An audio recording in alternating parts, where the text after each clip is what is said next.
This is the 1phase2wire wiring connection for DAE PM Series -B and C.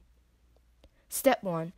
Insert line 1 of electric panel to VA terminal of the meter. Connect line 2 to VN. Step 2.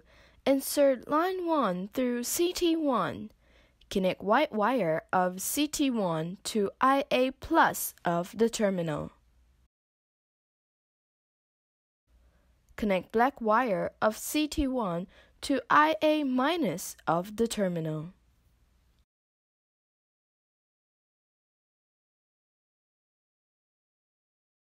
These are the RS485 communication ports, plus, minus, and S.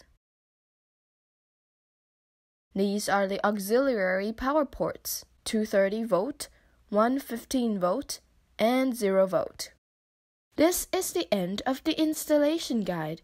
If you have any question, please contact us at info@daeinstrument.com or refer to our website www.daeinstrument.com.